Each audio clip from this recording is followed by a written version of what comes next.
hadirin hadirat insyaallah jamaah salat isya dan salat tarawih insyaallah sebentar. Insyaallah dimuliakan Allah Subhanahu wa taala kita akan masuk ke acara inti yaitu tausiah. Ya, tausiah insyaallah disampaikan oleh Syekh Islam Badar.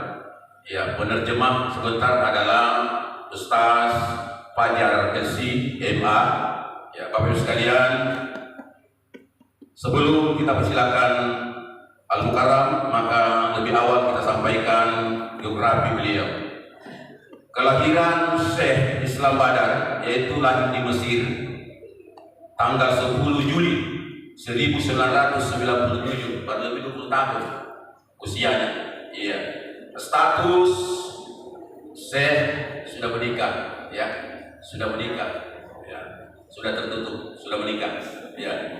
Kemudian selanjutnya sudah, ya, oh baru satu, ya, baru satu Syekh, ya.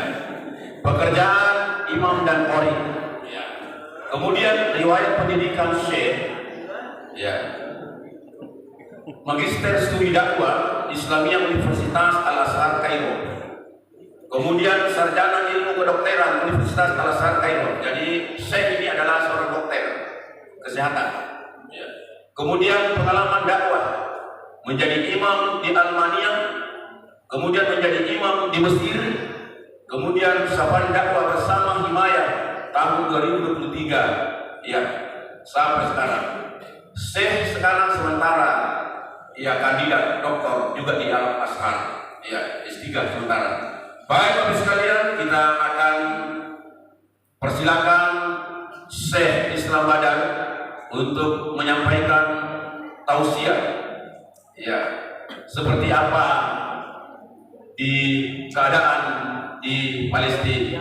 Oleh karena itu kami persilakan kepada penerjemah Ustaz Fajar LCMA dengan hormat kami persilakan.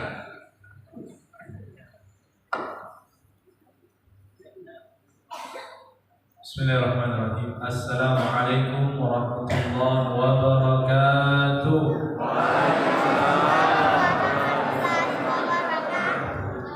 Alhamdulillah wassalatu wassalamu ala Rasulillah alladzi la nabiyya wa la rasula ba'da amma ba'd. Jamaah Bapak Ibu jamaah Masjid Ar-Ridha Desa Temboe yang semoga dirahmati dan berkahi Allah. Sehat semua Pak? Lapar? Tidak. Sudah dimakan Pak? Sudah. Siap agak lama ini. Ibu-ibu sehat? Aloyo. Sepertinya baru minum air dan makan sedikit. Alhamdulillah kita bisa sama-sama bertatap muka, berkumpul di kesempatan malam hari ini. Semoga ini jadi majelis yang diberkahi, dirahmati dan diridhai oleh Allah Subhanahu wa taala. Alhamdulillah kami dari Yayasan Himayah Foundation dari Jakarta berkesempatan di Ramadan kali ini bersama beliau Syekh Dr. Islam Badar bersafari keliling di Sulawesi, dimulai dari Makassar, Parepare, kemudian juga di Wajo, Siwa, sampai juga di Lu, di tempat Masjid malam ini.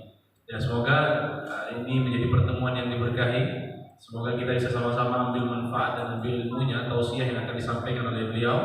Jadi insyaallah kita simak baik-baik, kita dengarkan baik-baik apa yang beliau sampaikan biar mendapatkan ilmu yang manfaat insyaallah. Mari kita buka majelis kita dengan bacaan basmalah. Bismillahirrahmanirrahim.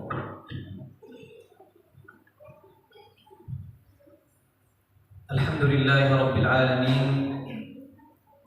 Alhamdulillahilladzi khalaqal khalqa wa ajra ar-rizqa wa qaddara al-amra wa kullu shay'in 'indahu bimiqdar. Wa salatan wa salaman 'ala an-nabiy Muhammadin al-mukhtar sallallahu alaihi wa ala alihi wa ashabihi wa man tabi'ahum bi ihsanin ila yaumil qarari. Amma ba'du, ayyuhal hudurul karim. نحن الآن في أيام مباركات، يحفنا الآن شهر رمضان المبارك، وشهر رمضان هو شهر الصوم، ونحن عادة ما نأكل قبل الصيام قبل الإمساك فيما يعرف بالسحور، ثم نفطر في نهاية اليوم بالفطور، نفطر عند المغرب. هذا هو الشيء الطبيعي، شأن الصوم في أي مكان. ولكن الغير طبيعي هو أن لنا إخوة في أرض أخرى في مكان يعرفه كل العالم، صاموا منذ قرابة 6 أشهر وحتى الآن لم يفطروا.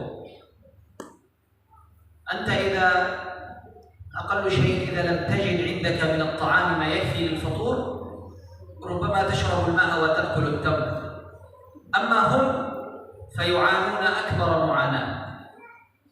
ليس فقط يجوعون ويعطشون، وإنما يقتلون، إنما يغتصبون، إنما يطردون من أرضهم ومكانهم، ثم يعيشون في أماكن لا تصلح للمعيشة. كل هذا يحدث على مرأى ومسمع منا. Alhamdulillah wassalatu wassalamu ala Rasulillah. Beliau mengatakan kita berada di bulan yang diberkahi, bulan Ramadan, di mana amal soleh di sini dilipat gandakan. Allah mencurahkan rahmat dan ampunan. Dan inilah bulan di mana kita diwajibkan puasa. Kita puasa dari terbitnya fajar sampai dengan terbenamnya matahari. Kita makan sahur, kemudian makan berbuka. Ya. Kalaupun tidak ada makanan yang berat, kita makan yang ringan. Betul Bapak Ibu ya? Tapi di sana, di tempat yang berbeda, ada saudara-saudara kita yang mereka sudah berpuasa berbulan-bulan sampai sekarang masih puasa. Ya. Inilah saudara-saudara kita yang ada di Palestina. Mereka sedang dalam keadaan yang sangat-sangat mengenaskan. Mereka kelaparan. Ya. Kita di sini mungkin kalau nggak sempat makan berat, ya, makan ringan, sekedar minum air putih masih ada. Sekedar makan kurma atau makan jalan kote masih ada. Tapi saudara-saudara kita di sana bahkan air pun tidak ada. Inilah kondisi yang hari ini mungkin Bapak Ibu sudah tahu ya, lihat media sosial, lihat pemberitaan. Ya, perang di sana sejak 7 Oktober sudah terjadi lebih dari 4 bulan ya, kurang lebih. Ya. Dan mereka sangat-sangat menderita.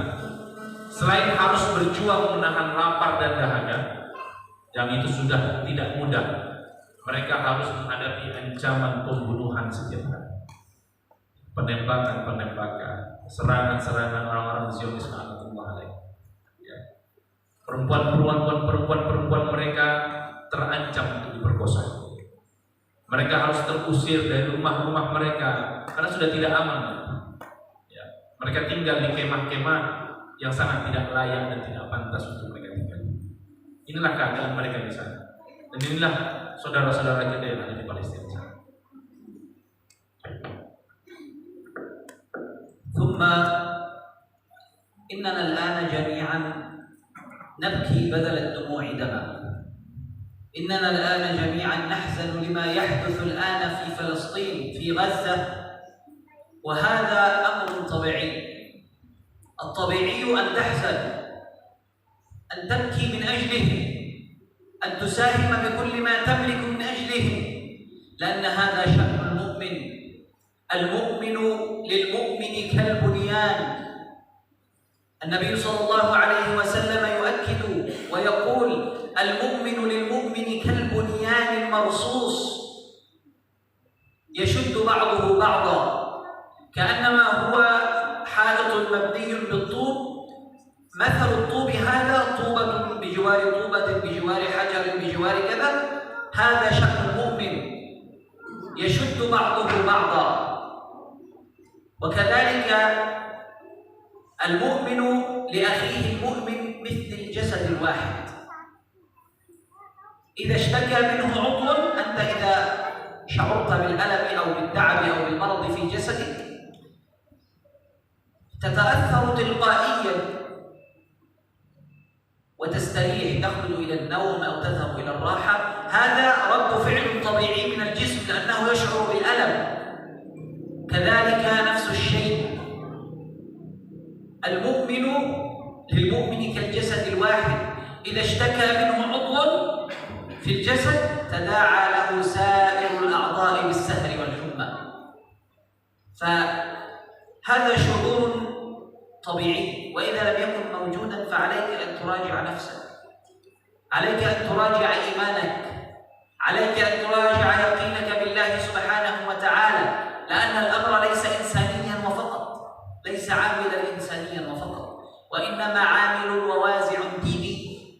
هنا الدين له دور يتحكم في الأمر، لأنك إذا لم يكن عندك الإنسانية ولا تتعاطف مع ما يحدث هناك، رغم أن الآن الكثير من غير المسلمين من الكفار وغيرهم من الأجانب يذهبون ويساهمون، بل ويساهمون أيضا بالمال، ويحزنون من أجل ما يحدث، لأن ما يحدث هناك إبادة جماعية، ما يحدث هناك مجزرة ضد البشرية كلها. Maka apa yang kita saksikan, yang kita ketahui Bapak Ibu jamaah yang Allah hormati, maka pasti membuat kita sedih. Ya, kalau kita melihat Bapak Ibu yang di cuplikan video, Masya Allah, seorang bapak yang memeluk jenazah anaknya, seorang istri yang kehilangan suami, seorang suami yang kehilangan putra putri, orang-orang yang kehilangan rumahnya yang hancur berkeping-keping di hadapan mata. Tentu kondisi ini membuat kita sedih. Ya, membuat air mata kita bercucuran, dada kita bergemuruh. Ya memang itulah harusnya kalau kita memang punya manusia, kalau memang kita manusia, memang harusnya demikianlah perasaan yang muncul ketika kita melihat betapa kejamnya penindasan dan penjajahan yang dialami saudara-saudara kita di Palestina. Tapi ini bukan hanya urusan kemanusiaan. Kita sebagai orang-orang beriman punya urusan keimanan. Nabi SAW bersabda, mukmin itu bagaimana yang dikutipkan tadi, dengan mukmin yang lain itu seperti satu bangunan yang sama, saling menguatkan satu dengan yang lainnya. Ibarat batu bata yang saling tersusun. Kita kalau bangun tembok, bangun ya, itu bata kan disusun ya, susun, ditata, saling menguatkan mereka. Karena satu permisalan bahwasanya mukmin satu. Mukmin itu tidak diikat oleh bangsa, oleh negara, oleh warna kulit, oleh bahasa, tidak. Yang mengikat orang-orang beriman adalah iman mereka. Dimanapun mereka berada, maka mereka saudara kita. Ya, seperti bangunan yang satu, utuh, sama. Beliau juga menyebutkan hadis yang lain, Nabi SAW mengatakan, mukmin yang satu dengan mukmin yang lain itu ibarat satu tubuh. Ini satu permisalan yang berbeda. Ya, yang sama juga tadi. Dimana kalau tubuh kita ini satu sakit, yang lain ikut merasakan. Contoh, sakit gigi, kira-kira kepala pusing tidak? Mata pedih, makan tidak enak, tidur tidak nyenyak. Memang harusnya begitulah orang beriman. Ketika ada saudaranya yang menderita, dia pun ikut merasakan perasaan yang sama, dia merasakan penderitaan yang serupa. Itulah keimanan di sini. Ya. Bahkan orang-orang di luar sana, orang non-Islam juga, mereka tergerak, ya, karena mereka melihat ini persoalan kemanusiaan. Ini benar-benar kejahatan yang luar biasa yang dilakukan oleh orang-orang Zionis Yahudi laknatullah. Ya. Mereka benar-benar melakukan kejahatan yang tidak pernah terbayangkan oleh manusia. Itu faktor kemanusiaan. Tapi kita punya faktor lain, yaitu alasan keagamaan, iman yang mengikat kita. Maka dari itu, kalau ada di antara kita, kata beliau, setelah melihat itu tidak peduli, tidak tergerak hatinya, tidak sedih, ya, biasa saja, maka ada yang perlu dikoreksi di dalam hati kita. Ada yang perlu diperiksa kembali, ya, di hati kita. Jangan kita bukan manusia. Karena orang di luar sana yang tidak punya iman pun peduli. Ya, masa kita sama manusia, sesama saudara beriman, tidak peduli, kemudian tidak tergerak hati kita, berarti ada problem, ada masalah yang sangat berbahaya di dalam sanubari jiwa kita.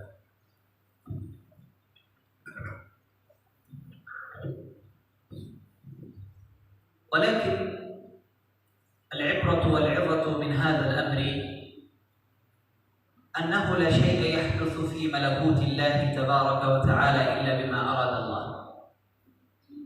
لا شيء في هذا العالم يحصل إلا بمراد الله سبحانه وتعالى. وكما أن الله سبحانه وتعالى قد قدر لحصول هذا وحدوثه، فإن الله سبحانه وتعالى عما قريب إن شاء الله سيزيل هذا الأمر ويزيله. كيف ذلك؟ هذا وعد من الله سبحانه وتعالى، هذا ليس كلامي أنا، ولكن ورد في السنة النبوية وورد في القرآن الكريم أنه بالتأكيد أنه حتما ولا بد أن تزول دولة إسرائيل عما قريب إن شاء الله. يقول الله سبحانه وتعالى في مطلع سورة الإسراء: فإذا جاء وعد أولاهما بعثنا عليكم عبادا لنا أولي بأس شديد فجاسوا خلال الديار وكان وعدا مفعولا. وكان وعدا مفعولا، هذا وعد من الله سبحانه وتعالى. وكذلك أكد الله سبحانه وتعالى مرة أخرى: فإذا جاء وعد الآخرة ليسوءوا وجوهكم وليدخلوا المسجد كما دخلوه أول مرة، يعني المسجد الأقصى. هذا وعد من الله أنهم يدخلوا المسجد الأقصى مرة أخرى محررين من دنس اليهود ومن قذارة هؤلاء اليهود. لذلك هذا وعد من الله سبحانه وتعالى ورد في السنة، ورد في القرآن. وأما الوعد الذي ورد في السنة فكثير، لكن أكتفي بواحد منها.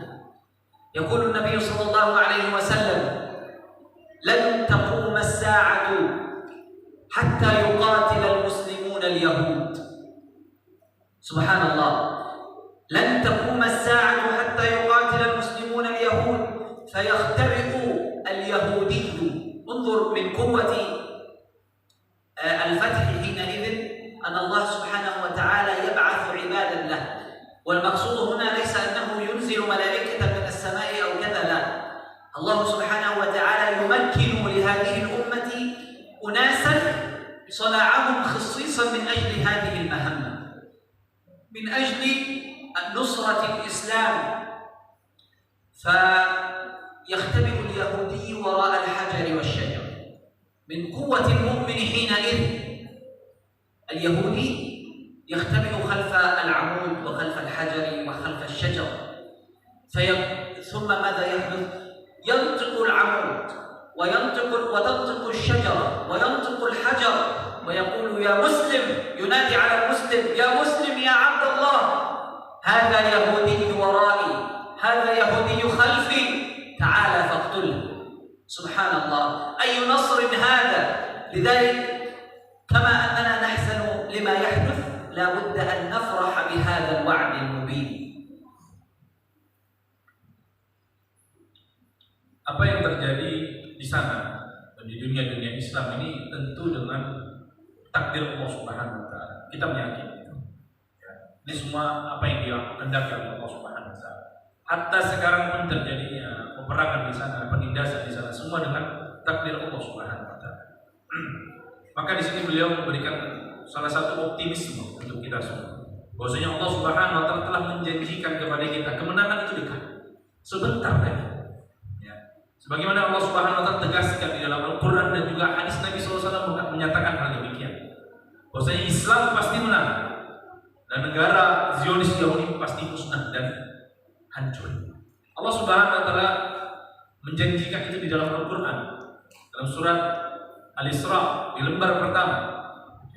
Allah Subhanahu wa taala mengatakan nanti ketika Masjidil Aqsa itu dikuasai oleh orang-orang Yahudi, orang-orang yang zalim, maka Allah akan utus hamba-hamba pilihannya mengusir dan menghancurkan mereka. Dan inilah janji yang pasti akan terjadi. Sebentar lagi. Karena memang tugas kita bukan memastikan kapan waktu itu datang. Tugas kita adalah menjadi pejuang yang ikut ambil bagian dalam pembebasan Masjidil Aqsa. Jangan lupa. Gak penting kapan. Yang penting ketika itu diberikan, kita duduk di bangku yang mana. Kita ada di barisan siapa? Ya. Karena janji Allah Subhanahu wa taala tidak mungkin diingkari dan pasti tepat terjadi. Ya. Nabi SAW dalam sebuah hadis yang dia sebutkan tadi juga menyampaikan satu nubuat kepada kita. Janji dari Allah Subhanahu wa taala melalui lisan Nabi Muhammad SAW. Ada banyak hadis terkait ini dan beliau sebutkan di sana. Nabi SAW bersabda, tidak akan terjadi hari kiamat.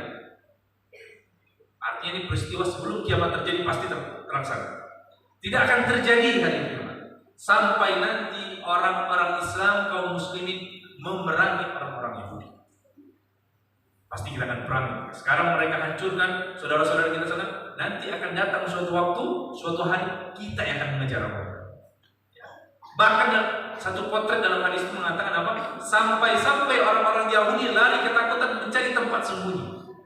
Itu menunjukkan kondisi pasukan Islam sangat kuat ketika itu. Sehingga orang Yahudi itu lari terbirit-birit. Karena memang mereka pengecut. Maka mereka sembunyi di belakang batu, di belakang pohon, di belakang tembok. Tapi ajaib, di hari itu tembok, batu, pohon berbicara mengabarkan kepada setiap muslim, di belakangku ada orang Yahudi. Kemari kita hantam memang nih. Di hari itu apa? Ada batu, ada pohon, ada tembok, bicara semuanya. Mereka sembunyi. Kaum muslimin mencari, batu bicara. Sini. Ada orang sembunyi belakang. Hantam memang ini.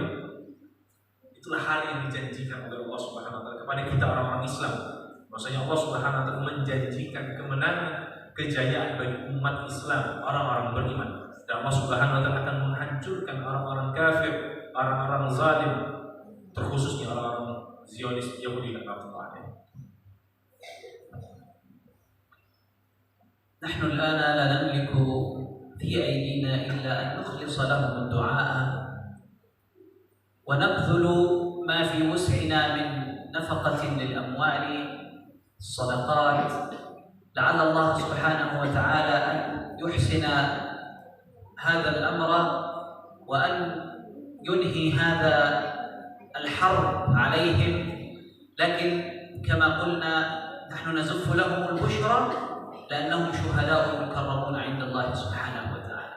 ولكن الحزن الحقيقي يصير إلينا نحن نحزن على أنفسنا، نحزن على تفريطنا، نحزن على ضعفنا. فأمة الإسلام اليوم صارت أضعف ما يمكن.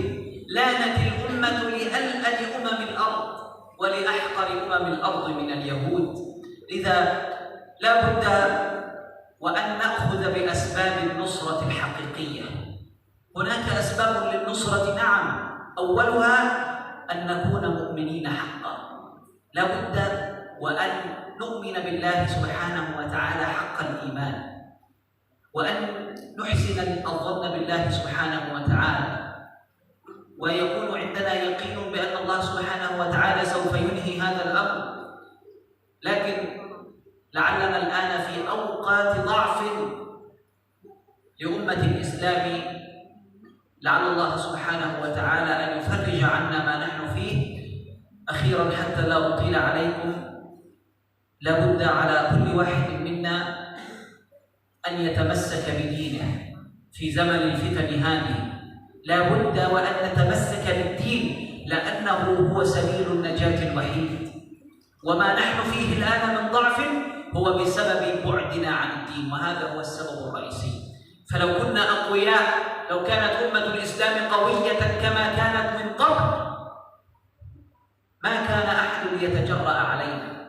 ولكن نحن هنا على أنفسنا وهنا عند الله سبحانه وتعالى، فهان علينا العدو، صرنا ضعفاء للعدو. لذا نسأل الله سبحانه وتعالى أن ينصر الإسلام وأن يعز المسلمين وأن يرفع راية الحق والدين. أقول قولي هذا وأستغفر الله لي ولكم. نسأل الله سبحانه وتعالى أن يجعلني وإياكم ممن يستمعون القول فيتبعون أحسنه. والسلام عليكم ورحمة الله وبركاته. Jamaah yang Allah muliakan Bapak Ibu, pertanyaan untuk kita adalah apa yang harus kita lakukan atas apa yang kita saksikan. Pertama, mendoakan mereka tanpa henti, penuh keikhlasan, mendoakan mereka di setiap selepas 5 waktu kita, di kesempatan-kesempatan tahajud kita, tarawih kita, doa-doa di waktu duha kita, doakan saudara-saudara tadi. Ya, itu bentuk kejujuran yang paling minimal kita lakukan, mendoakan saudara-saudara kita di sana. Kalau memang benar kita peduli, Allah akan lihat mana bentuk kepedulian kita. Minimal nomor 1, doakan mereka.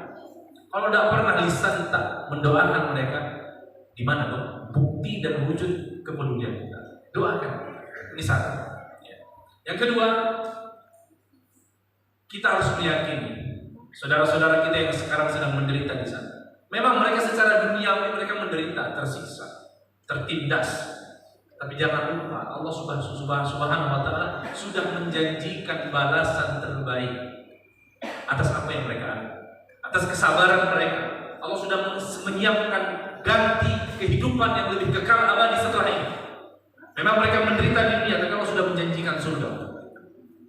Mereka dimatikan dalam keadaan syahid, syuhada. Kedudukan yang mulia, derajat yang tinggi. Kita sedih secara duniawi, tapi kita harus cemburu secara ukhrawi. Sedangkan kita yang sesungguhnya harus dikasihkan atas lemahnya kita, terbatasnya kemampuan dan pertolongan kita kepada mereka, dan sedikitnya amal kita, dan ketidakjelasannya wafat kita nanti menjadi apa. Kalau mereka wafat syuhada, kita tahu ya syuhada itu termasuk orang yang mendapatkan kedudukan paling tinggi di surga. Apakah kita akan mati menjadi syuhada? Husnul khatimahkah kita wafat? Atau bahkan na'udzubillah kita suul khatimahkah kita wafat? Maka dari itu jamaah yang muliakan, di bulan Ramadan yang mulia, penuh keberkahan, maka mari kita bantu saudara-saudara kita di sana. Ya. Sesuai dengan apa yang telah Allah rizkikan kepada kita. Harta kita milik Allah. Dan Allah Subhanahu wa taala akan menanyakan tentang apa yang telah dititipkan kepada kita. Dan apa kemampuan yang telah kita miliki dan apa yang telah kita berikan. Kami di sini ya, mengambil amal ini salah satunya ya, mengambil fardu kifayah untuk menyampaikan ini kepada umat, mengajak kaum muslimin, memberitahukan, menasehati. Ini bagian. Dan alhamdulillah Allah menakdirkan kita berjumpa di malam hari. Maka izinkan kami di sini mengajak Bapak Ibu sekalian untuk ambil amal soleh bersama-sama sesuai dengan kemampuan yang Allah berikan dan titipkan kepada kita untuk membantu saudara-saudara kita di Palestina.